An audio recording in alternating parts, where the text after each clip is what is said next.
Você já parou para pensar em como o Ministério Público pode transformar a vida das pessoas indo além dos tribunais?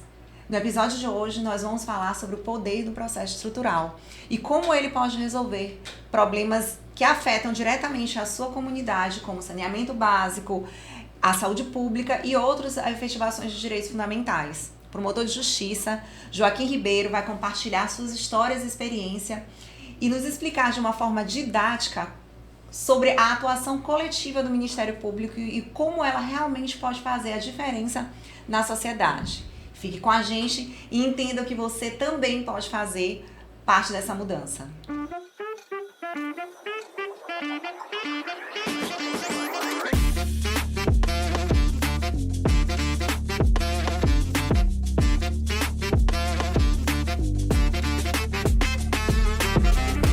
Sejam bem-vindos a mais um episódio do Além dos Autos, podcast da Ampem. Eu, juntamente com meus colegas Érica Beckman e Felipe Rotondo, temos hoje o prazer de receber um colega, promotor de justiça, Joaquim. Seja bem-vindo, Joaquim. O Joaquim hoje ele é promotor titular da Promotoria Distrital em São Luís.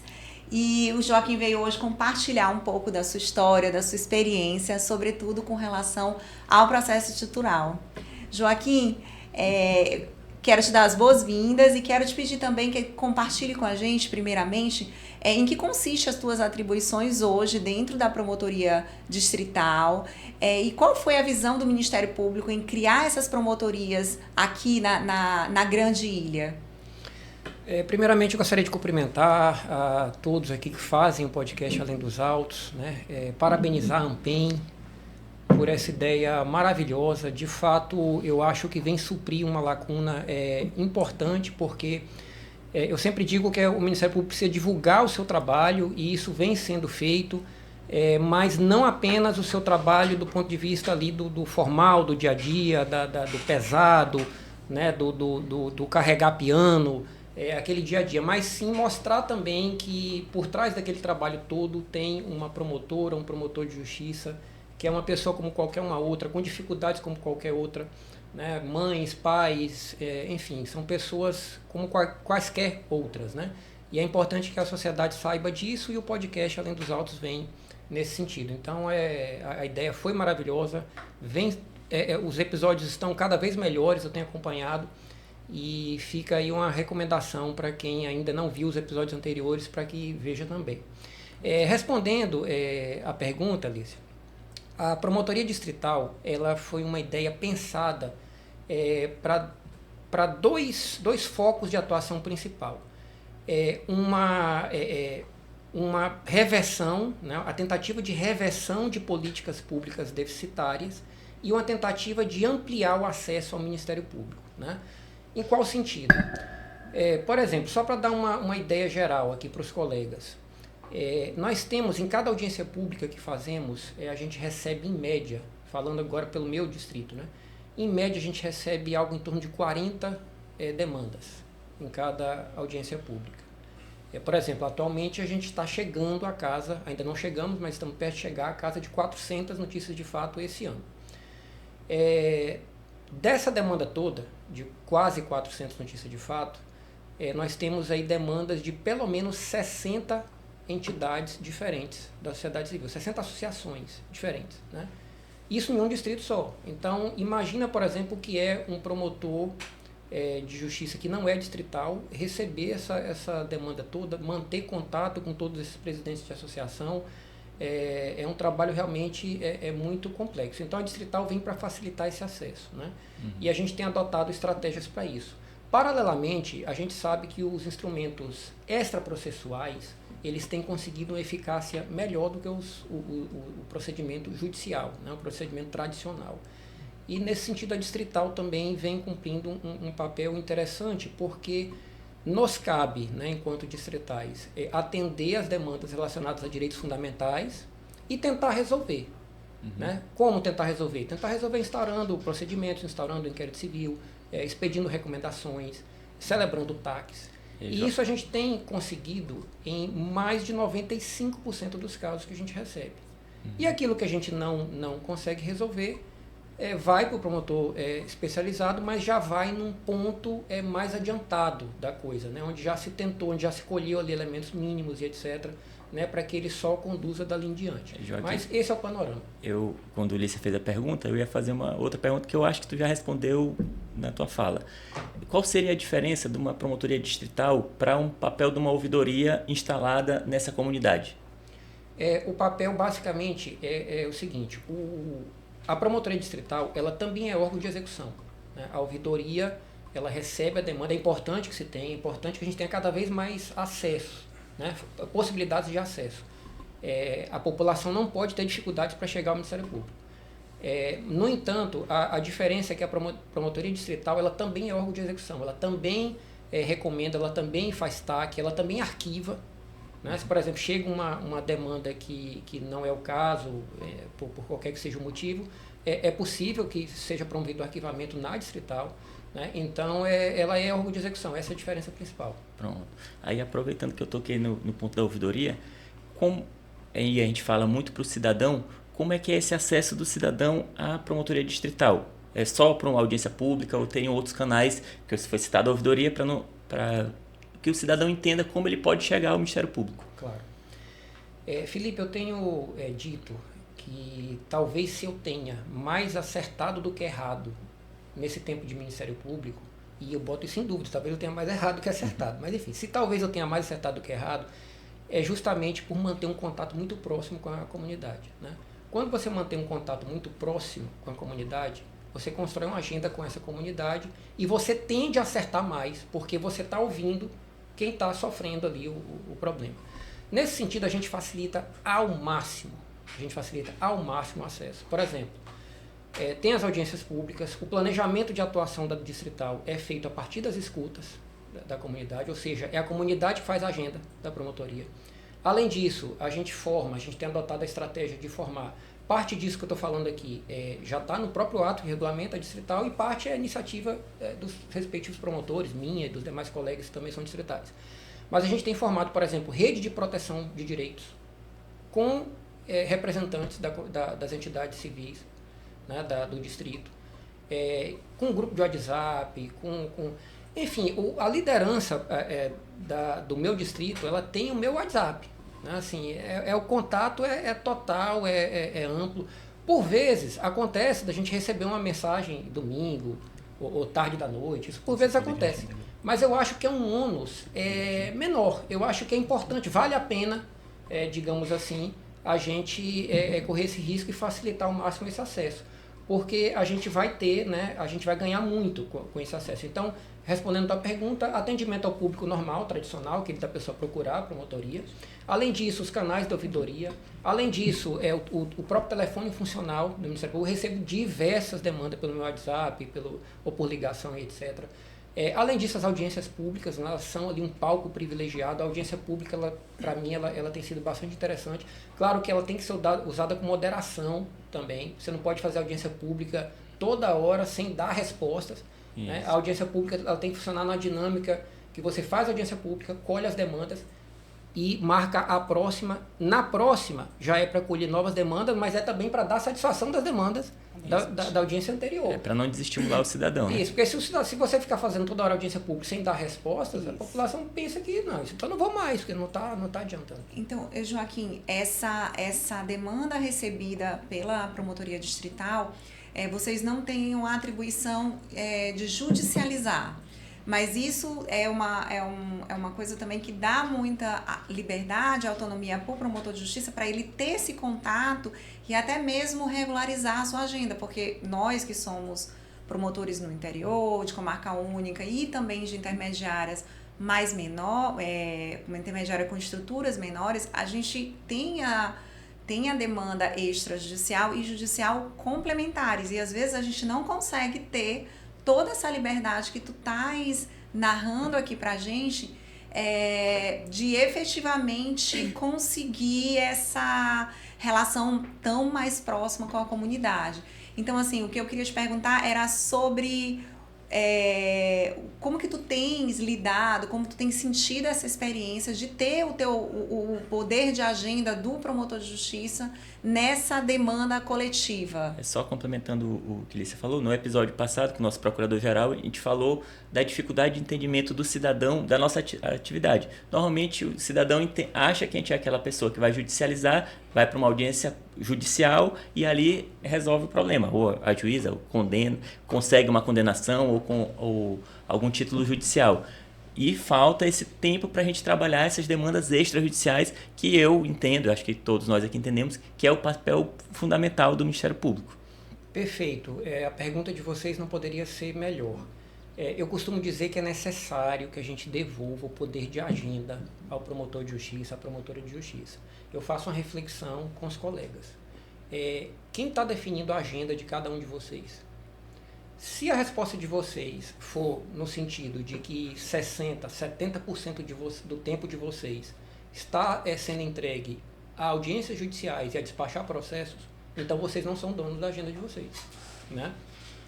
Por exemplo, eu atualmente sou, entre aspas, dono, não me considero provavelmente dono porque eu compartilho essa agenda com a comunidade. Sim. Mas, de alguma forma, eu tenho mais liberdade. A gente tem, por exemplo, vários projetos que são interessantes, mas que só é possível com esse controle de agenda. Por exemplo, nós temos um monitoramento de canais de influenciadores do distrito, de canais de interações diversas, né? Para que a gente perceba o tema que está mais pujante no trend distrito, do momento. E em cima desse tema a gente atue. Ou seja, a gente faz um monitoramento para saber o que está acontecendo, né? O que as pessoas estão comentando, o que as pessoas estão clamando, né? E em cima disso a gente atua. Seria possível eu fazer isso se eu tivesse 500 milhões de audiências judiciais, júris para fazer inúmeros processos? Não seria possível, né? Então, eu queria assim, deixar isso bem claro. Se o Ministério Público tiver mais poder de controlar a sua agenda e compartilhar esse poder com a comunidade, vocês não têm ideia do quanto a gente ganharia de legitimidade. Assim, eu tenho certeza, a convicção absoluta, que a população do meu distrito, e acho que posso falar pelos colegas também em relação aos respectivos distritos, já aprenderam a procurar o Ministério Público antes de qualquer outra instituição que pudesse resolver o problema. Vou te contar um problema dessa falta de poder de agenda. Essa semana mesmo, eu acordei de manhã, 7 horas da manhã, já recebi uma mensagem do colega dizendo que eu teria que fazer uma audiência de custódia do plantão que sobrou do final de semana. Era um processo de uma comarca, um colega estava de plantão, o crime aconteceu em uma outra comarca, o juiz que estava respondendo pelo plantão era o juiz que atuava comigo e segunda-feira ficou na dúvida de quem deveria fazer ou não essa audiência. Imagina se eu tivesse marcado um compromisso com uma audiência pública ou algum evento fora do meu gabinete. Como é que eu faria se eu não tenho esse poder de dizer, nesse momento minha agenda está bloqueada para resolver problemas da comunidade? Exatamente. Isso causa de fato um problema muito grande para nós. Joaquim, falando dessa atuação coletiva do Ministério Público, né, da nossa vocação para a tutela coletiva e de tentar mudar a realidade, né, principalmente em relação aos problemas, como Lícia falou, que afetam toda uma comunidade, de saúde pública, de saneamento, educação, né? Tu tens um estudo a respeito do impacto dessas ações civis públicas e da quantidade de demandas que o Ministério Público ele desenvolve, né, durante esse tempo. Eu queria que tu falasse um pouco dessa atuação do Ministério Público nessas ações coletivas. De fato, a ação coletiva, né, a atuação coletiva do Ministério Público, na minha visão, é o que mais, digamos que é a área que mais ganharia com essa liberação da agenda, né? E essa liberação de agenda ela pode ser feita com algumas estratégias. Por exemplo, as distritais foi uma estratégia. Então, por exemplo, a gente pode tentar adotar no nosso planejamento estratégico, inserir conceitos de litigância estratégica no nosso planejamento estratégico. Nosso planejamento estratégico hoje, ele é bem encaminhado, isso não é uma crítica ao funcionamento atual, mas eu acho que a gente tem que dar um passo além. Porque, por exemplo, como é que a gente faz hoje? A gente escuta a população, o que vocês consideram mais importante, qual área vocês consideram mais importante? Aí o cidadão vota lá e tal, e supondo que o resultado dê combate à improbidade e defesa do idoso. por exemplo, né? Vamos apenas supor, a gente passa a considerar isso como prioridade e todo o resto como não prioridade. Quando, na verdade, em todas as áreas existem demandas corriqueiras e existem demandas estratégicas. Em todas as áreas. Inclusive na probidade, por exemplo. Tem demandas na improbidade, a maioria são demandas complexas, mas tem demandas mais corriqueiras, né? Na área do idoso também, enfim, todas as áreas. Um processo de família, por exemplo, pode ser que seja necessário uma reversão de jurisprudência, né? E um litígio na área de família seja uma demanda estratégica que exige prioridade. Então isso tem que ser incluído. Em relação à atuação coletiva, eu acho que ela deve ser prioridade porque o poder constituinte, eu digo em tom de brincadeira que o Constituinte de 88, ele entregou ao Ministério Público quase que os 12 trabalhos de Hércules, né? Porque foi um desafio realmente muito grande. Mas isso é bom. Isso é bom, significa que o Poder Constituinte apostou no Ministério Público. Né? E graças aos colegas que eram promotores na época e fizeram um bom trabalho e mereceram essa confiança do Constituinte. Então isso é bom, não é ruim. No entanto, a gente tem uma demanda enorme e a gente só vai conseguir fazer isso com estratégia. Uso, por exemplo, de inteligência artificial, em especial em demandas mais corriqueiras, né? Pareceres, por exemplo, não há divergência jurisprudencial e etc.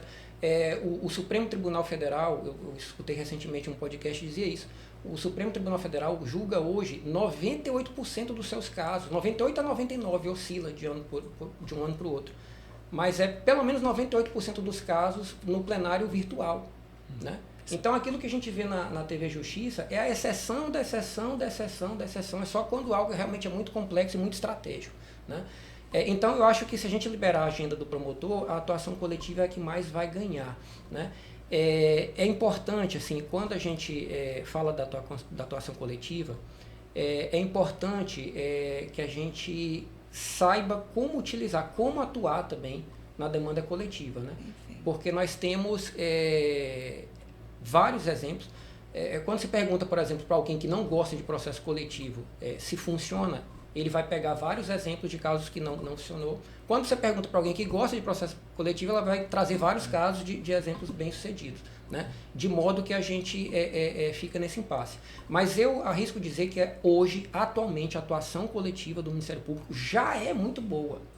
E eu digo isso não é com base em palpite de quem gosta do processo coletivo. Eu digo isso com base em números, seja números da Justiça, em números, né, que é um dado colhido e divulgado pelo CNJ, seja pelos dados do CNMP. Só para que quem esteja nos acompanhando tenha uma ideia, em 2019, e eu peguei o ano de 2019 porque eu acho que é mais representativo por ser um ano que passou inteiramente sem pandemia. Né? 2020 tivemos a pandemia, né? E agora já temos algum tempo, já estamos fora da pandemia, mas eu acho que os números atuais são maiores, inclusive, do que esses que eu vou divulgar, mas ainda tem um quê de pandemia aí que eu achei melhor. Né? Reflexo. Então, 2019 é um ano bom para a gente ter como parâmetro. Em 2019, o Ministério Público Brasileiro ajuizou 23.900 e poucas ações civis públicas. Quase 24 mil ações civis públicas. Vocês têm ideia do que é 24 mil ações civis públicas? É muita ação civil pública, né? Aí alguém poderia dizer, não, mas então o Ministério Público é uma metralhadora, sai processando tudo. Não é verdade. Por quê? Porque o número de recomendações e TACs foi superior ao número de... É uma pirâmide, né? Exato. Ou seja, 23 mil ações civis públicas, mas o número de recomendações e TACs é superior. Os dois somados superam o número de ações civis públicas. Significa que a gente está tentando muito, né, o diálogo e deixando realmente o ajuizamento para um segundo plano. Mas mesmo esse segundo plano já é muito intenso. Tá. E voltando sobre a ótica do cidadão. A gente entrou com 20 e tantas mil ações. Como é que o cidadão consegue monitorar a efetividade dessas ações? Se de fato uma ação, a civil pública que nós entramos, ela teve um resultado concreto para aquela comunidade, se há um meio dele monitorar, se há algo para fazer, para que ele enxergue um resultado prático dessa ação do Ministério Público. Felipe, vários colegas, né, quando a tua pergunta gira em torno de efetividade, né? Se a ação civil pública ela é efetiva, se não é, e como que o cidadão pode avaliar, já que a sociedade é a nossa razão de ser e quem nos fiscaliza, etc. Como é que ela pode avaliar se o nosso trabalho está sendo bem ou mal conduzido? Quando se fala de efetividade, eu gosto de ressaltar isso. Efetividade não é um problema da tutela coletiva apenas. Efetividade é um problema do direito. Efetividade é um problema do ordenamento jurídico. Em todos os ramos do direito, nós temos um hiato entre o que está na lei e o que está na realidade. E o Ministério Público sente muito isso porque é, digamos, o advogado do ordenamento jurídico, né? Cabe a nós tentar efetivar aquilo que está na lei. Então a gente sente esse impacto. Mas não é exclusivo da tutela coletiva. Quando se fala em carência de efetividade, não é exclusividade da tutela coletiva, né? Por exemplo, vou te dar um exemplo. A área penal. Né? A área penal. Eu tive acesso há muitos anos atrás, acho que tem uns 10 anos, não sei se isso melhorou ou não, mas em relação a homicídios, apenas 7% dos homicídios são elucidados. É menos de 5 da última pesquisa que eu vi. Pronto. Então, assim, vamos supor que seja 10, né? Seja o dobro. É muito grave, né? Imagina que de cada 100 pessoas, só 5 ou só 10, né, tem ali o seu homicida elucidado, né? É muito grave. Então, assim, tem um problema de efetividade também no penal, né? A gente, de alguma forma, a gente não enxerga muito bem, porque, querendo ou não, a gente pega esse recorte dos 7% ou 5% e leva a julgamento, a gente vê o julgamento acontecer e etc. Então, naquele recorte, realmente, né, a gente vê a coisa acontecer. Mas mesmo nesse recorte, tem crimes que a gente chega num grau de reincidência de 70%. Ou seja, 70% das pessoas que a gente leva a julgamento porque praticou algum tipo de crime, reincidem. Então, assim, o problema de efetividade, eu quero deixar claro que o problema de efetividade não é da tutela coletiva, é do direito como um todo. E a gente precisa criar estratégias. Agora, voltando para a tutela coletiva, e se eu estiver falando muito, gente, por favor. Não, é isso. Aproveitando, só claro, para fazer um recorte aqui, porque assim, a gente também, os nossos ouvintes também são estudantes de direito, então assim, só para a gente aproveitar a tua didática de professor, explica um pouco o que é a tutela coletiva, para que a gente está falando tanto aqui, mas para ficar bem claro do que é essa atuação do Ministério Público. E antes ele responder para a gente também, porque essa é uma matéria recente. Na época da faculdade eu não tive essa cadeira, então o Joaquim aqui está para nos ensinar. Imagina, o dia que eu ensinar vocês três, o mundo está de perna na cabeça, você sabe muito mais do que eu. Mas eu não vou aqui caminhar para o que é direito difuso, coletivo, individual homogêneo, senão vai o resto do episódio. Mas, de um modo geral, a atuação coletiva é quando uma pessoa viola direitos de um grupo, tratando-as como grupo, né? Então, por exemplo, se uma fabricante de celular fabrica celulares que explodem na cara das pessoas, não houve uma relação fulano versus beltrano, houve uma relação fulano, que é a produtora do celular, versus grupo, né, de consumidores. Então, atuação em defesa do meio ambiente, atuação em defesa da educação, né? A educação, por exemplo, como outros, pode ser uma atuação individualizada, em busca do direito daquela mãe que busca uma creche para sua filha, ou pode ser uma atuação coletiva, ampliação de vagas em creche, né? Então, mas basicamente a defesa de grupos, né? A atuação coletiva é a defesa de grupos. Então, nesse sentido, a gente falava de efetividade dessa atuação, né? Ela tem sido efetiva ou não? Eu falei que não era exclusividade. A potencial inefetividade não é exclusividade da tutela coletiva, mas eu também queria fazer outra reflexão. Eu acho que a gente não está sendo tão inefetivo assim, né? Esses números que eu passei aqui, por exemplo, são números impressionantes, embora seja um número que meça o acesso apenas, mas não a efetividade, mas é um número digno de registro. Os dados da Justiça em Números, do CNJ, ano após ano, atesta que o Ministério Público é a instituição que mais aciona, muito embora ela compartilhe a legitimidade com outros legitimados, associações, defensoria, órgãos e entidades estatais, então PROCON, enfim, nós temos um rol amplo de legitimados, mas o Ministério Público, pelos dados do CNJ, tem sido ano após ano a instituição que mais aciona. E vamos refletir se está sendo tão inefetivo assim. Todos nós já temos um tempo de estrada no Ministério Público. Vocês se lembram como eram as políticas públicas lá atrás, quando a gente ingressou? Érica tem uma atuação, por exemplo, na defesa da educação primorosa. Tu te lembra, Érica, como era o transporte de alunos lá atrás, né? Feitos em carros abertos? Antes da atuação do Ministério Público. Antes da atuação do Ministério Público. Te lembra disso, sim? Né? Vocês conseguem se lembrar como era a falta de transparência total, completa e absoluta das prefeituras e do poder público? Vocês se lembram do nepotismo que existia no Estado e nas prefeituras de um modo? O nepotismo era regra. Hoje quase não se fala, né? Diga-se, mas tem a jurisprudência do Supremo. O Ministério Público do Maranhão atuou antes. O Ministério Público do Maranhão foi o pioneiro, não tinha jurisprudência de Supremo, não tinha nenhum precedente sequer que apoiasse. E a gente só com base no artigo 37, lá o princípio da moralidade, a gente já atuou. Então, queridos, eu gostaria de deixar essa mensagem. Problema de efetividade a gente vai ter em todos os ramos. Mas isso não deve ser um desestímulo, muito ao contrário, né? É aquela velha história de enxergar o copo metade vazio, metade cheio, né? A minha pergunta foi exatamente para provocar a discussão. Eu sou promotor de justiça, defendo minha instituição. Lógico que a gente trabalha, eu sou um dos mais recentes, mas a gente observa de fato uma mudança na nossa comunidade. Ela às vezes não vem na velocidade que nós queremos, porque tem os trâmites legais, tem o processo judicial, muitas das vezes demora, então a gente demora um pouquinho para a gente ver o resultado da nossa ação, mas a gente está trabalhando. Então a minha pergunta era justamente para provocar essa reflexão, para que desperte o interesse do nosso ouvinte, para saber de fato como é que era a sua comunidade há 10 anos atrás e hoje, 10 anos depois, o que é que mudou? O Ministério Público influenciou? Claro que influenciou. Mas eu acho que uma questão interessante quando a gente fala de efetividade é justamente uma questão de você modificar a sua carreira para que você possa cada vez mais atender os seus anseios, né? Imagina assim, lá em 88, nós ganhamos aquele leque de atribuições, como tu falaste, e a gente, naquele momento, nós tínhamos, os desafios eram aquele pós-88.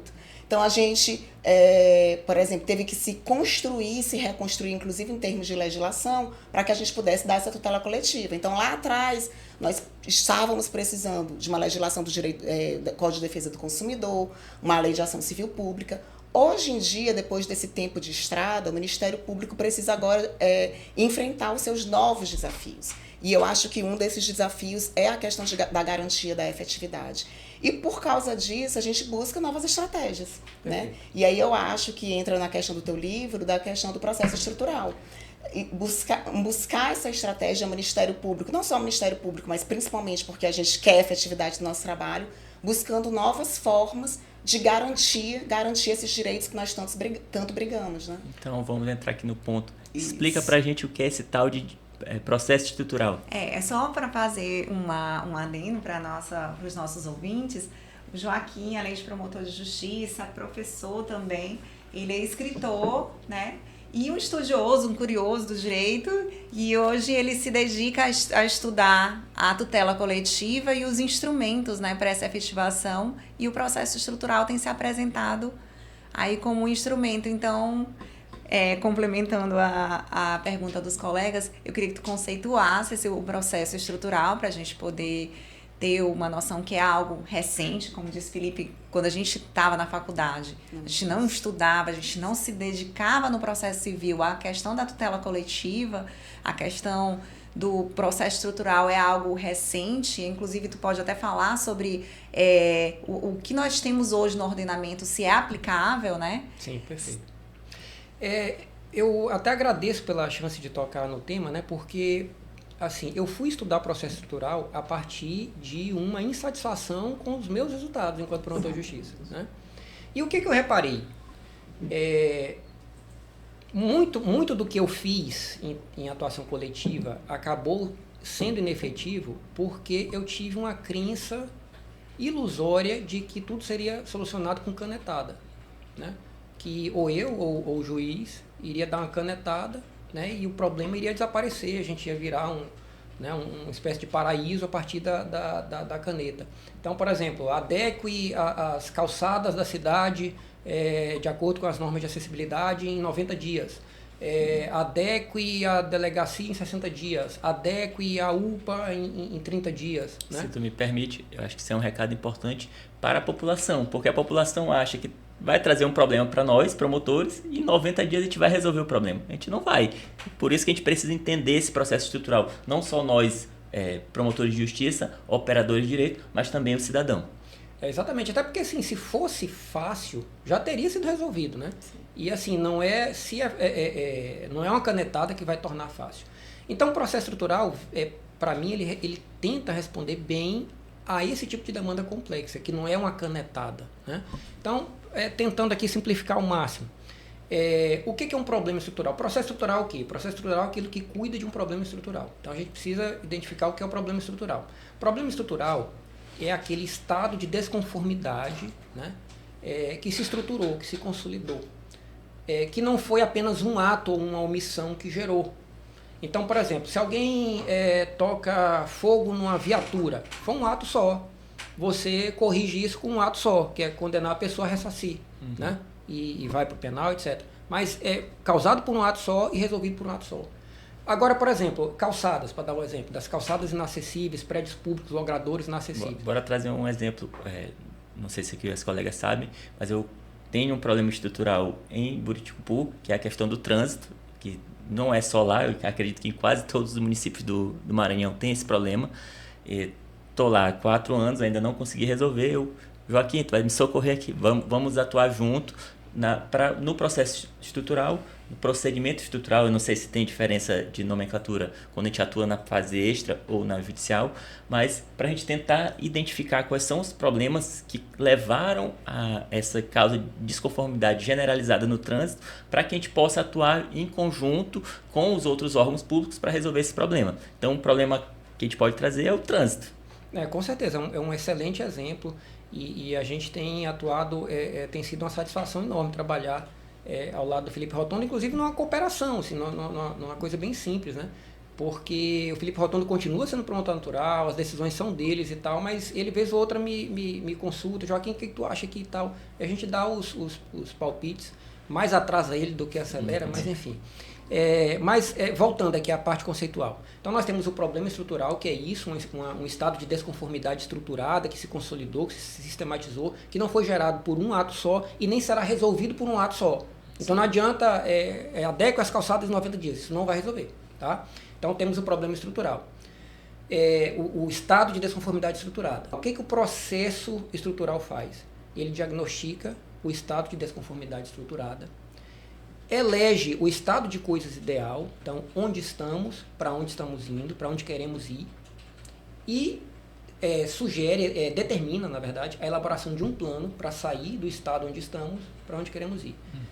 Esse plano vai ter metas de curto prazo, metas de médio prazo, metas de longo prazo. Nesse plano vai ter o modo dessa intervenção estrutural, vai ter a intensidade dessa atuação estrutural, vai ter o tempo que ela vai durar, cada uma das metas, vai ter regra de transição, vai ter quem fiscaliza. Quem fiscaliza esse plano? Quem executa? Quem fiscaliza? É importante que se coloque a própria sociedade civil também para fiscalizar, né? Porque a gente, até pela carência do poder de agenda, talvez não tenha como acompanhar o tempo todo. Mas a sociedade civil, acompanhando, ela nos traz, né? Então, quem fiscaliza e quem financia, vai sair de onde, né? É importante que se coloque no orçamento essa passagem do estado de desconformidade para o estado de coisas ideal, né? Esse plano quem elabora? Geralmente se defende que se dê uma prioridade para o próprio réu elaborar esse plano, né?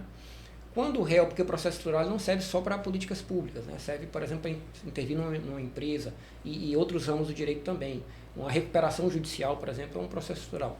Mas na nossa lida diária, me parece que as demandas envolvendo o poder público são, né, bem intensas, né?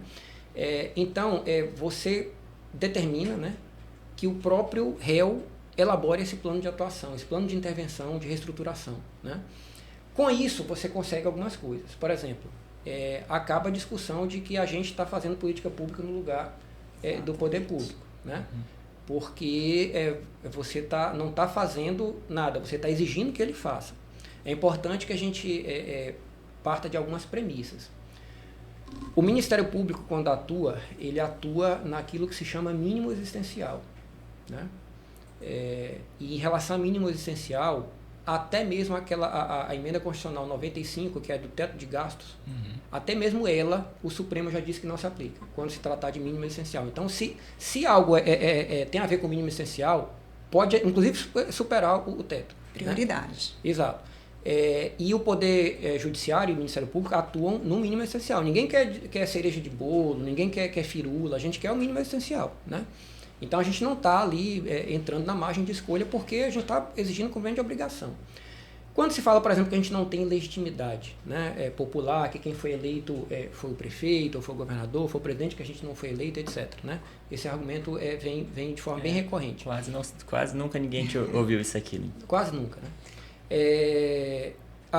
Só para fechar o argumento anterior, então, reserva do possível, né? Reserva do possível não se aplica em mínimo existencial. Né? Nem a própria emenda do teto de gastos se aplica.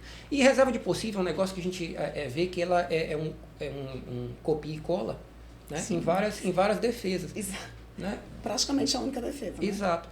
E assim, dois raciocínios. Primeiro, reserva do possível exige que você demonstra que realmente não pode, não é só jogar lá, reserva do possível. Né? Destacado completamente da realidade. Isso, reserva do possível. Não, assim, me traga aí números, né, dados e tal. Outra coisa, a reserva do possível, no máximo, se ela for comprovada, demonstrada, tudo bonitinho, no máximo ela vai adiar o problema para o próximo exercício financeiro. Né? Que é quando você vai poder colocar aquilo no orçamento, etc. Adequar o orçamento, né? Isso, adequar o orçamento. No máximo, isso quando demonstrado, coisa eu nunca vi. Em 21 anos eu nunca vi uma reserva do possível demonstrada com números, etc. E, ressaltando, o Supremo já disse que em relação ao mínimo essencial não se aplica.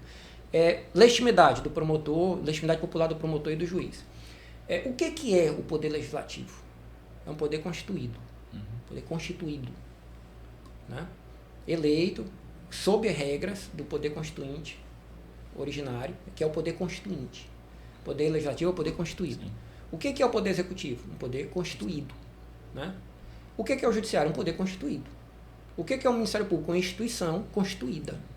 Né? Não é um poder, só que é uma instituição constituída. Que não pode ser retirada do ordenamento jurídico, a não ser por uma outra Constituição. O que eu quero dizer é que o mesmo poder constituinte, né? Eu estou indo aqui para a base de Sieyès, né? Lá da Revolução Francesa, teórico da Revolução Francesa. O poder constituinte pode tudo, né? Ele é limitado, condicionado. Hoje se tem uma análise de que nem tudo, né? Porque teria regras internacionais, mas enfim, em relação ao âmbito interno, ele é ilimitado. O poder constituinte pode, inclusive, atribuir ao Ministério Público o papel de defender direitos coletivos, como fez. O poder constituinte originário pode, inclusive, dizer que cabe ao judiciário fazer valer direitos para a população, mesmo em face dos demais poderes. Então, a Constituição brasileira deu um amplo leque de direitos fundamentais e também estabeleceu um amplo acesso à justiça. Né? Quando se fala, por exemplo, educação e direito, e o cidadão pode ingressar no judiciário para qualquer matéria. O que você está querendo dizer? Direito, a diferença de direito e moral é que direito é exigível. Né? Então, assim, eu acho que esse argumento de legitimidade é incabível, porque não há quem tenha mais legitimidade do que o poder constituinte originário. Que nos deu essa tarefa, né, de cobrar direitos. Joaquim, só antes de que avançar. Já falando desse processo, só tentando aqui resumir ou pelo menos simplificar. No processo estrutural é como se o Ministério Público, não só o Ministério Público, mas junto com a sociedade, identificasse esse problema, né, essa desconformidade, e dissesse ao poder público, nós precisamos consertar, precisamos colocar no estado de coisa ideal. Então vamos planejar. Eu dou para ele, para o poder público, diga assim, planeje, me diga como. Seria o como ele vai resolver aquele problema. Seria... Perfeito. Só antes de passar, claro. Já que a gente entrou nesse tema e Lícia falou que a maioria boa parte dos nossos ouvintes é concurseiro, acha que isso vai cair no concurso? Qual recado daria para um concurseiro se ele que queira ingressar no Ministério Público, se essa matéria vai cair ou não vai cair? Vamos lá, essa matéria não vai cair, ela vai despencar. Ela vai despencar, ela já tem caído. O Ministério Público de Minas Gerais, que teve prova recente, vai ter de novo agora. Prova anterior cobrou. E não só o Ministério Público, Defensoria, Magistratura, enfim, está caindo muito. Né? Érica, tu foste no ponto. Né? É importante a gente separar o que é política pública legislada de política pública não legislada. Se uma política pública é legislada, aquilo não é mais uma opção. Né? É um dever. Né? Então, quando se diz lá... É isso que eu acho, assim, eu acho um equívoco grande, quando diz que o Ministério Público não pode intervir em políticas públicas. O Ministério Público não é fiscal da lei, a política pública não está na lei. Né? Quando se diz educação, direito, e a gente é fiscal disso. E eu não vou exigir se ele não está sendo... Exato. Então assim, o poder legislativo então não vale nada, porque você diz uma coisa, é direito, viu? O cidadão é direito. Ele poderia não ter dito, A Constituição poderia ter dito o seguinte, olha, educação se recomenda né? Saúde é uma recomendação. Não, ela disse que não é recomendação, ela disse que é direito. Né? Então vamos lá. Em política pública legislada, não há como não fazer. A opção que o executivo, né, tem é de eleger as prioridades, eleger como, dentro do mínimo existencial. Né? E é importante que a gente, enquanto instituição fiscalizadora, não entre realmente nessa esfera. A gente quer que ele alcance o direito, mas realmente como, né? Se vai ser assim ou assado, se vai ser pelo caminho X ou caminho Y, é melhor mesmo. Que é a garantia do direito. Né? Isso, é melhor mesmo que o próprio executivo elabore. Agora, ele não pode dizer, não, isso aqui eu não acho que é adequado, eu acho que o legislador errou ao botar que educação é um direito. Aí você está partindo, eu costumo dizer que o ativismo judicial é quando eu boto a minha ideologia na frente da ideologia do ordenamento jurídico. Então, por exemplo, faz todo sentido, na minha opinião, tratar de ativismo judicial nos Estados Unidos, onde lá se tem uma Constituição que prevê só os direitos de primeira geração, né? Mas não prevê direitos sociais, etc. Talvez lá faça sentido realmente. Agora aqui, que a gente tem uma Constituição que prevê direitos sociais, eu acho descabido. E eu acho que seria ativista se a gente dissesse isso. Eu discordo do poder constituinte originário. Eu acho que direito social não deveria estar na Constituição. Aí você está sendo ativista, porque você está violando o esquema constitucional para impor a sua ideologia. Mas, para a gente fechar o processo estrutural, o processo estrutural é isso, né? E ele serve para, quando fala processo estrutural, é bem amplo. Serve para inquérito civil estrutural, serve para procedimento administrativo estrutural, serve para auditorias de tribunais de contas, serve para licenciamento ambiental no IBAMA. Então, leia-se processo como algo bem amplo, como sinônimo de procedimento. Né? E o que é esse processo estrutural? É a ferramenta que vai diagnosticar o estado de desconformidade estruturada, eleger ou identificar o estado de coisa ideal e elaborar um plano para se chegar até lá. Né? Esse plano, preferencialmente, é elaborado pelo próprio réu, em especial nos casos de política pública, é importante que se dê essa preferência. E caso o réu não... Essa é a pergunta que eu ia fazer. Se o poder público não quiser, eu não quero dialogar, eu entendo que estou certo e pronto. A gente tem que usar o máximo o diálogo, mas é possível que o diálogo, né, não surta efeito. Caso o réu não elabore esse plano, a gente tem mais, pelo menos 3 alternativas já identificadas pela doutrina com base no ordenamento jurídico em vigor. Sim. Pode vir uma lei prevendo outro, mas com base no ordenamento jurídico em vigor, e a gente pode conversar sobre onde está isso no Código de Processo Civil. Mas a gente pode, por exemplo, chamar um terceiro imparcial para fazer esse plano. Por exemplo, a Universidade Estadual do Maranhão. A gente dá um prazo para uma prefeitura fazer um projeto para adequar, um plano para adequar as calçadas. A prefeitura não faz. A gente chama a UEMA, o curso de engenharia, elabora aí esse plano. Eles fazem. Né? A gente pode caminhar para uma intervenção judicial, alguém nomeado. Aí já é um pouco mais complexo de fazer extrajudicialmente, porque é muito impositivo. Né? Aí nesse caso eu acho que a crítica seria, está substituindo o prefeito que está lá. Isso. Mas aí é o seguinte, a gente está dando as opções, né? Ou seja, a gente só chega nesse sistema, realmente essa é uma atitude extremada, é a última, né? É quando não há o diálogo, e aí a gente, no caso, talvez tenha que usar ali o braço do judiciário para poder ter decisões fragmentadas para construir esse plano, né? No caso, primeiro o judiciário ordenar que o réu contrate ou faça uma parceria com uma outra instituição, pode ser uma opção, né? Perfeitamente, é o último dos casos. E uma outra alternativa também seria criar uma entidade específica. Vou dar um exemplo. Tipo uma fundação. O caso de Brumadinho. Isso. Né? Sim.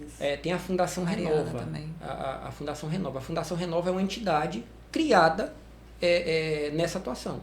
Se criou uma entidade para se dar encaminhamento desse plano, né? E a fiscalizar esse plano, etc. Mas é importante assim, que se tente o máximo possível fazer o próprio gestor elaborar esse plano. Né? E é isso. Voltando, vamos lá. Não sei se foi dito aqui, mas eu sei que tem 21 anos de carreira. o que é que tu diria para promotor de justiça que iniciou sem o conhecimento do processo estrutural? O que é que tu mudaria a tua atuação? Algum caso em que tu não tinha o conhecimento do processo estrutural, hoje tu tem, que tu mudaria a tua atuação há 20 anos atrás? Rotondo, é mais fácil talvez eu te responder o que eu não mudaria. Acho que eu mudaria tudo. Acho que eu mudaria tudo. E a gente tem conseguido assim, muito avanço, né? Por exemplo, vou citar aquilo que me vier de cabeça aqui agora, né? No meu distrito tem um córrego que passa em vários bairros, né? E é um córrego que é um foco de inundação, né? Enchente, foco de doença terrível, um problema assim de décadas, né? E o poder público sempre atuava ali na contenção de danos. Quando período chuvoso, enchia, alagava, aí ia lá e tentava, tirava as pessoas, abrigava em outro lugar e tal, e se continha, passava a chuva, o problema acabou, né? Entre aspas. E no ano seguinte, de novo. Hoje, esse mesmo córrego está sendo construído lá, está na verdade em vias de inaugurar o primeiro parque linear de São Luís. Né? Foi feita uma drenagem profunda e uma construção, um parque com ciclovia, com lugar de fazer corrida, com brinquedo de criança, o primeiro parque linear, em cima desse córrego. Né? Ou seja, além de resolver o problema ambiental, se incentivou o lazer. Né? Entregou um equipamento público para aquela comunidade. Né? Uma das audiências públicas que eu fiz nessa região, eu acho que 50% da demanda foi esse córrego. O pessoal chamava de Baixa da Cidade Olímpica, a Baixa da Cidade Olímpica, a Baixa da Cidade Olímpica, e não sei o quê, e todo mundo assim, muito satisfeito. Eu falei, não, peraí, aqui realmente tem que conversar com o prefeito, isso não acabou isso, de ficar só reparando coisas e no ano seguinte o mesmo problema. Esse é um problema. Outro exemplo de atuação estrutural que eu acho interessante, com a CAIMA. A CAIMA estava implantando hidrômetros. Né, na região. Problema de abastecimento de água terrível, água faltando dias, etc. E a CAIMA botando hidrômetro, com interesse arrecadatório, né? Porque a partir do momento que tem o hidrômetro, se cobra. É certo, o hidrômetro Sim. né? Inclusive é exigido, é obrigatório e tal, porque se não houver hidrômetro também há desperdício. É uma segurança, né? E há desperdício, né? Querendo ou não, se a gente não está pagando ali, a gente tende a controlar menos. Então, é exigido pela legislação ambiental e é importante que se tenha. No entanto, a gente tem conversado e condicionado a instalação do hidrômetro à melhoria da rede. Então, você só vai instalar hidrômetro na região tal se você fizer uma revisão da rede e entregar um serviço contínuo de água. Isso com uma atuação do Ministério Público. Do Ministério Público. A gente tem, é um processo que está sendo em construção, né? A gente, ora a nossa relação está ótima com o CAIMA, ora esfria um pouco, eles ficam meio chateados comigo, entendeu? Mas a gente vai caminhando e vamos, fica aqui até um registro, para eles não dizerem que eu não elogio, fica até um registro aqui da boa receptividade que eles recebem no Já que tu me chamou a atenção uma fala tua, que tu falou a minha distrital, né? O meu distrito. Eu fiquei refletindo aqui, porque o meu receio de chegar na capital, porque a gente passa numa inicial, que é só o promotor conhece aquela comarca, a gente chama a minha comarca, as minhas cidades, a gente vai para uma intermediária com mais promotores, isso eu acho que diminui um pouco, porque a gente já divide atribuições, e na capital 130 promotores, 133 promotores, diminui mais ainda. E a distrital eu imagino que venha um pouco esse pertencimento de uma comunidade. Eu acho que isso talvez permita aqueles colegas como eu, que tem um receio de chegar na capital, de se sentir ainda como promotor de justiça, se sentindo responsável por uma determinada localidade.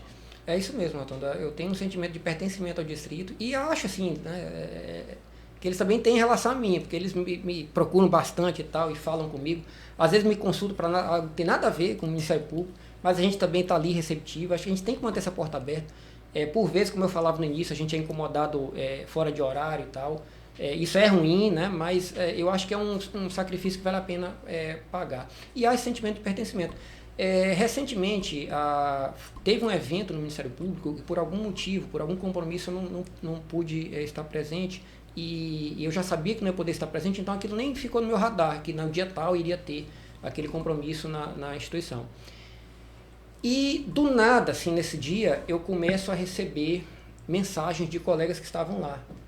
Rapaz, tu está sendo muito elogiado, estão te botando no céu aqui, não sei o quê, e todo mundo que fala vem lá do teu distrito e te elogiando e não sei o quê, não sei o quê, não sei o quê. Então, assim, eu até brincava, né? Os colegas do CAOP estavam lá, a Sandra me mandou mensagem, enfim, vários. E eu até brincava de volta, falando, nada, isso aí foi gente que eu paguei para ir aí me elogiar. Mas foi tudo combinado, né? Exato. Mas não, assim, foram coisas espontâneas. Então, o que eu quero dizer com isso? Não sou não é o meu mérito, né? Eu acho que o poder de agenda que eu ganhei, né? Eu tive, digamos que, eu senti uma aprovação popular do Ministério Público na minha atuação em 2 momentos. Maior, né? Maior. Sim. Uma aprovação maior. Em 2 momentos. Nos 2 momentos que eu tive poder de agenda. Eu tive poder de agenda lá atrás, em 2009, por uma tragédia, que foi a questão de Santa Luzia, do incêndio dos 3 poderes. Não sei se vocês se recordam. Lembramos. Se colocou o judiciário, o legislativo e o executivo, enfim, no chão, né? O Ministério Público foi preservado, ficava em frente, não foi possível. Mas eu atuei naquilo, então incendiaram os 3 poderes. Eu passei 20 dias na investigação, identificamos 64 pessoas, pedimos prisão, etc. Depois disso, houve um trabalho danado para tentar restaurar os autos, todos físicos. Mas depois disso, houve um hiato, porque, digamos que eu fiquei com um tempo ocioso, já que não tinha, né, processo. O que eu comecei a fazer? Comecei a comparecer nos procedimentos licitatórios. Ia até a licitação e estava lá presente, né? Qual foi o resultado disso? Tudo começou a ser adiado, né, as licitações, era só eu chegar que era adiado. Começou a gerar um problema de abastecimento inicialmente, mas depois a gente, enfim, aparou as arestas e continuou. Isso significou uma economia de mais de 50% dos fornecedores, dos preços, né? A minha presença nos procedimentos licitatórios. Então, tive poder de agenda lá atrás, um ganho popular enorme. Hoje eu estou tendo poder de agenda de novo. E eu sinto, né? É muito complexo a gente fazer um autoelogio, eu acho que inclusive não se deve. Mas assim, eu faço esse elogio ao Ministério Público. Eu acho inclusive que não sou eu. Qualquer promotor com poder de agenda vai também chegar nesse mesmo grau de aprovação e de legitimidade. Ou seja, a minha atuação, ou a do Rotondo, ou a da Alice, ou a da Érica, qualquer um de nós teria essa mesma aprovação. Baseado nisso, o que tu encara assim, como um desafio para o Ministério Público do futuro, tipo o Ministério Público de hoje para daqui a 10 anos? A gente tem que aprender a identificar demandas estratégicas, litígios estratégicos. Eu acho que a gente identifica, a gente tenta eleger áreas de atuação, né? Eu acho que a gente deveria tentar eleger áreas é importante, mas eu acho que para além disso, eleger demandas estratégicas em que vale a pena a gente botar toda a nossa energia, né, nesse litígio estratégico. Sim. O que eu chamo de litígio estratégico? Se tiver, por exemplo, uma jurisprudência contrária a gente precisa reverter. Contrária a gente, eu digo contrária à sociedade, né? Se tiver, por exemplo, não ter um entendimento firmado ainda e a gente precisar firmar esse entendimento, isso é demanda estratégica. Pode ter isso na saúde, pode ter isso na improbidade, pode ter isso no processo de família, né? Pode ter isso em qualquer área. Sim. Né? Então, a gente identificar isso e planejar isso. Paralelamente, usar mais alternativas online, né? Principalmente naquilo que é mais corriqueiro. Eu falava do plenário virtual do Supremo, é um bom parâmetro. Utilizar a inteligência artificial e focar a nossa atenção em alternativas reais, né? Alternativas que a gente não pode nem vai resolver o problema da humanidade com canetada. A gente vai resolver com diálogo e com aproximação com o poder público. Vejam aqui, falando do processo estrutural, eu lembro da utilização na criação de vagas para creche em São Paulo, né? E lembro que, primeiro, uma atuação integrada entre Ministério Público, Judiciário, todos os órgãos. E, analisando, eu lembro que primeiro houve uma programação para que até 2016 se criassem, por exemplo, 150 mil vagas. Depois, até 2020, se criasse 191. Eu queria saber de ti como é que é mudar esse paradigma do judiciário. Primeiro porque é um processo que vai demorar. E o CNJ, ele pede que o judiciário julgue, ele quer quantidade. E um processo estrutural desse não vai dar aquela quantidade, vai demorar bastante. Primeiro essa questão, né, de como é que o CNJ, inclusive, pode auxiliar e apoiar os juízes para que eles priorizem ou para que eles gostem do processo estrutural, porque é um processo que vai demorar, né, tem um tempo. E também para que ele não barre, né? A gente fica demandando, por exemplo, eu já ouvi, por causa da cobrança do CNJ, às vezes alguns juízes diziam assim, não vou deferir essa diligência porque é um processo de meta. Então, a meta define a prioridade do judiciário e a meta define, inclusive, que eu tenho uma necessidade, por exemplo, de uma diligência e eu não vou fazer porque eu preciso acabar. Só que a gente não precisa acabar de qualquer jeito. Então, como trazer o Poder Judiciário para ser nosso parceiro nesse processo estrutural, mas conseguir também que o CNJ, talvez uma sugestão, não sei se vocês nesses encontros já pensem nisso, para que ele tenha um olhar diferente, porque não dá para você ficar só exigindo números. Perfeitamente, Érica, é de fato fundamental. A gente fala que é necessário as duas frentes. É necessário que os juízes de primeira instância se conscientizem de que tem que ser essa alternativa mais adequada. Os nossos colegas promotores também, mas tem que vir de cima realmente, porque existem metas e etc. Né? O que eu posso dizer sobre isso? Eu acho que nós estamos no momento ideal para avançarmos. O maior teórico, talvez o maior teórico, tem muita gente boa, o maior teórico de processo estrutural assim, do mundo mesmo, é um professor de Yale chamado Owen Fis. Sabe quem foi o orientando do Owen Fis? Um brasileiro chamado Luiz Roberto Barroso. Ou seja, o mestre do Barroso, né, o professor do Barroso, é a maior autoridade de processo estrutural. Isso tem se refletido, por exemplo, no tema 698 do Supremo. O que significa o tema? O Supremo definiu em caráter vinculante, ou seja, vincula todas as instâncias, ninguém pode decidir diferente disso, que atuar de forma estrutural não viola a separação de poderes, não é ativismo, não viola capacidades institucionais. Enfim, o processo estrutural é precedente vinculante do Supremo. E está tramitando o Roberto Barroso, né, o ministro Barroso, ele é presidente do CNJ também, então está tramitando uma alternativa para se medir essa produtividade de alguém que não vai poder produzir sentenças no balde, assim, naquela linha de fábrica. Né? O processo estrutural ele funciona mais ou menos o seguinte: tem um diagnóstico do problema, a elaboração do plano para se resolver esse problema, a implementação do plano, a avaliação do plano, a revisão do plano, porque vai precisar da revisão, né? Aí depois um novo diagnóstico, né? Nas próximas fases, uma nova tentativa de implementação desse plano já revisado, né? A implementação, né? A avaliação e revisão, e vai formando esse ciclo. Né? Eu que gosto de estudar empreendedorismo, isso é praticamente um ciclo de desenvolvimento de um processo ou de um produto. É um projeto, né? Como de implantação de um produto. E assim, a gente precisa aprender a trabalhar isso. Isso é parte do planejamento estratégico também. É você criar um plano e aplicando, seguindo as metas, depois verificar os resultados, verificar a necessidade de atualização. Ou seja, a gente vai ter que desenvolver nossas habilidades além do direito. A gente tem que aprender, de fato, planejar, que eu acho que isso também a gente não estuda na faculdade. A gente não é talhado para isso. Mas a gente precisa, são técnicas que a gente precisa desenvolver, porque a sociedade exige um planejamento, exige efetividade, e a gente precisa estar... E a complexidade também das nossas demandas.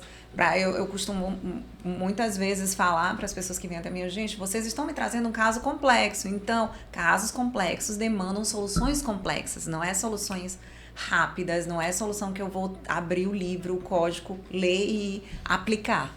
Duas colocações bem rápidas. Alguém pode estar curioso: onde é que está isso na lei? Né? Onde é que essa roda que tu fez aí, como é que tá? Onde é que está isso? Nós temos várias passagens do Código de Processo Civil que autorizam isso. Por exemplo, a flexibilidade procedimental, aquele rito que a gente vê: petição inicial, citação, audiência de autocomposição, resposta, audiência de instrução, sentença. Aquele rito, hoje ele pode ser flexibilizado por uma cláusula geral prevista no 327, parágrafo 2º. Além disso, nós temos, por exemplo, a possibilidade de medidas executivas atípicas no 139, inciso 4, que permite, por exemplo, que você dê uma liminar e imponha a realização do plano, faça o plano. O que é isso? Uma medida executiva atípica. Né? Então, temos flexibilidade de rito. Uma técnica que eu acho que é fundamental: julgamento antecipado parcial de mérito. Antes a gente tinha o julgamento antecipado de mérito. Mas você ou resolvia o processo como um todo, ou então tinha que esperar a sentença. Hoje não, você pode julgar no mérito por partes. Então, por exemplo, o processo começa com as calçadas inacessíveis. Qual é o mérito, 100% do mérito? Calçadas acessíveis. Esse é o 100% do mérito. Mas você pode dar, não, vou dar 10% do mérito aqui,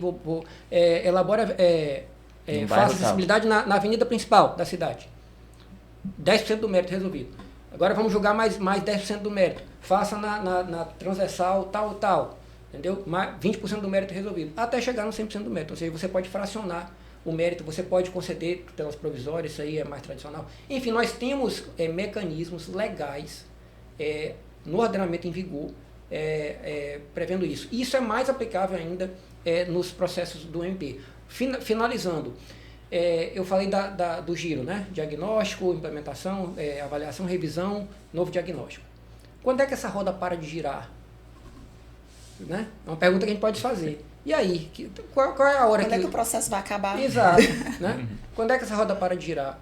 Eu defendo que a hora do processo estrutural acabar é de duas uma. Ou quando a política está satisfeita do ponto de vista de mínimo existencial, que é até onde a gente pode ir, a gente não pode ir além disso. A gente vê que o mínimo essencial está lá, está na hora de acabar o processo estrutural. Ou então, o processo estrutural pode acabar quando essa roda estiver girando pelas próprias forças da sociedade civil. Você entendeu? Quando a gente percebeu, olha, a roda aqui está girando bem, a política não existia, mas agora existe, né? Eu acho que nós já temos aqui a sociedade civil fiscalizando por força própria, por conta própria. O poder público que estava resistente lá atrás não está mais, está ali com dificuldades, mas está avançando. Está na hora do judiciário sair, do MP sair. Ou e seja, deixar... Concomitantemente, a gente tem que sempre reforçar o controle social, porque no fim das contas, Ele o controle social isso. que leva tudo, que vai desenvolver a sociedade. Perfeito.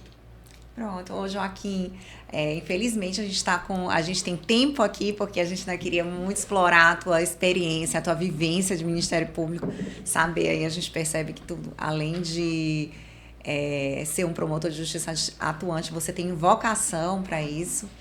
Então, mas a gente tem um quadro aqui para finalizar a nossa conversa que chama Além da Alçada. Como eu faço, o objetivo é conhecer um pouco mais do Joaquim, a pessoa, né, por trás do promotor de justiça. E eu vou fazer algumas perguntas corriqueiras, assim, e você responde com uma frase, uma palavra, você vai ver que é algo mais pessoal. Eu posso te interromper só um minutinho? Claro! Para numa estratégia de fazer as perguntas serem mais leves, né? Sim! Eu vou presentear aqui Pronto! com um exemplar do Tá ganhando tempo, né? do meu livro. É claro, tem que adotar a estratégia. Tá respirando, né, Joaquim? Muito obrigada. Exemplar para Felipe. Muito obrigado, já tem a versão Eu eletrônica. já agradeço demais. Esse livro aqui, eu não escrevi sozinho, tem muita gente boa. Na verdade, o único artigo que não é bom aqui é o meu, mas o resto É modesto. O resto aqui é tudo maravilhoso, tá? Inclusive, o Felipe, parece que o Felipe já tinha me dito que até tinha comprado, né, Felipe? Sim, o eletrônico. O eletrônico. Bem Processos estruturais e atuação do Ministério Público. Então, para quem vai fazer concurso para o Ministério Pronto, Público, tá. é excelente. E faz o jabá Bem completo. Onde é que a gente pode... Eu já comprei, mas o ouvinte vai comprar onde? Bem que a editora me falou que uma pessoa tinha comprado. Mas enfim, gente, brincadeiras à parte, eu acho que no site, esse livro é da Juspodium, né? Facilmente encontrável por lá e tal. E esse livro é da editora TOT, né? Também aí batendo aí Joaquim, processo estrutural e tal, com certeza vai encontrar. E quem quiser fazer pergunta pro autor, pode mandar o comentário lá que a gente vai passar pro Joaquim, que eu tenho certeza que ele vai responder a todos. Com certeza. Mas devolvendo a palavra. Pronto, Joaquim, um hobby ou um lazer teu favorito? Eu gosto de corrida, gosto de correr e gosto também de dar uma lida em filosofia. Eu tenho um interesse particular por filosofia. Inclusive, eu acho que o direito, digamos, que é a segunda área que eu mais assim, me divirto estudando, né? A primeira é a filosofia. E se você não fosse promotor de justiça, que é difícil imaginar você não sendo promotor de justiça, porque a gente já verifica a tua vocação, qual outra profissão você seria? Olha, sei lá, talvez... Eu gosto muito realmente de ser promotor de justiça, acho que a gente tem total autonomia, né? É de fato muito bacana. Mas sei lá, talvez, eu sempre me vi assim meio que jornalista investigativo, sabe? Ah, que legal, diferente. Você tem algum sonho ou um projeto dentro da tua carreira de promotor de justiça que tu ainda não realizaste? Olha, talvez entregar mais resultados, né? A gente tem esse dilema, essa coisa que a gente falou que dá aflição por inefetividade, e isso me perturba um pouquinho. Eu queria conseguir entregar mais efetividade e deixar melhores resultados. E com base na tua experiência de carreira de 21 anos, tem algum conselho que tu daria para um jovem ingresso no Ministério Público? Eu acho o Ministério Público é um lugar muito bacana de trabalhar, sabe? Muito bacana mesmo. Eu tive outras experiências, né? Eu fui promotor com 24 anos. Eu costumo dizer que isso era uma temeridade para a sociedade maranhense, né? Uma pessoa de 24 anos de promotor de justiça. Mas mesmo jovem, eu tive outras passagens por outras instituições e eu encontrei no Ministério Público a autonomia que eu precisava, né? Aquelas garantias, vitaliciedade, novidade, aquilo ali é fundamental, né? E eu digo isso de quem já experimentou outra coisa também, né? Então, por exemplo, vinha... tem que agir assim, tem que recorrer, tem que isso e tal, coisa que isso não acontece no Ministério Público. Se, por exemplo, eu peço uma coisa, o juiz nega e aquela negativa me convence, eu posso, né, faz parte da minha verdade. Então, eu sou muito satisfeito, né, e eu acho que quem topar vir para o Ministério Público vai encontrar um lugar muito interessante, muito mesmo. Eu sou muito satisfeito de pertencer a instituição, ainda mais com gente tão maravilhosa como vocês. Oh, que bom. E Joaquim, uma dica de ouro, assim, para quem é concurseiro e está estudando para concurso. Tu tens alguma? Pode ser sobre estudo, sobre matérias, sobre precedentes judiciais. O maior desafio para quem está estudando para concurso, na minha visão, é lidar com reprovações e não esmorecer. Você saber que realmente é um incremento, é um progresso, né? Eu sei porque, por exemplo, eu tenho históricos de aprovação, mas tive também alguns históricos de reprovação, e eu ficava meio que baqueado, a autoestima dá uma mexida e tal, né? O primeiro concurso que eu fiz, também para o Ministério Público, eu fiquei reprovado na primeira etapa, prova de marcar, e eu fiquei triste, meu Deus, será que nem na primeira etapa? Mas aí você insiste, vai e consegue, né? Eu felizmente consegui muito rápido. Então o principal desafio é esse. Tem uma frase que eu não me lembro agora de quem é, ela não é minha, que diz: só não passa quem desiste, né? Só não passa quem desiste. Então é mais ou menos por aí. Não desista, mantenha o foco, mantenha o rumo que vai dar certo. Fazendo uma complementação. Eu gosto de futebol, então as pessoas... Messi já foi inúmeras vezes o melhor do mundo. As pessoas olham ele batendo falta, vai sair gol. E quando a gente analisa a estatística, vê que ele bateu quase 800 faltas e fez 70 gols. Então, 90% das faltas que ele bateu, ele errou. Então, o concurseiro também, não é porque ele não passou na primeira vez que ele não vai passar. Basta ele continuar, persistir, que uma hora a vez dele chega. Perfeito. É isso, obrigada, Joaquim. Nós te agradecemos demais por nos prestigiar, tirar um momento da tua agenda para vir aqui compartilhar conosco. Foi muito rico, foi uma aula. Eu aprendi bastante, me empolguei aqui já pensando em vários processos e procedimentos que eu tenho lá na minha promotoria, porque a minha promotoria é uma especializada em tutela coletiva de várias áreas, como meio ambiente, idoso, PCD.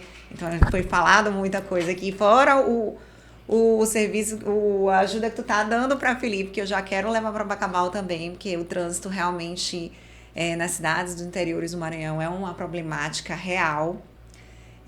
Mas te agradeço. Quero pedir para você que está ouvindo a gente, que curtiu, que gostou do conteúdo que a gente está compartilhando hoje, compartilha com outras pessoas, deixe seu comentário, diga aqui o que você mais quer ouvir ou as dúvidas que ficaram sobre o conteúdo, que o Joaquim vai se disponibilizar aqui a responder. E é isso, muito obrigada. Chegamos ao final de mais um episódio do podcast Além dos Autos. Vamos só passar aqui para o Joaquim para ele dizer qual é a experiência. Ele já disse no início do que ele já assistiu, mas qual foi a experiência de participar desse podcast? Foi maravilhoso, gente. Eu assim, parece que eu estou em casa. De fato, eu imaginava que fosse haver algum tipo de sei lá, de nervosismo e tal. Coisa nenhuma, foi tranquilo, suave. bem legal. Que bom. Fica a dica para quem ainda não veio, né?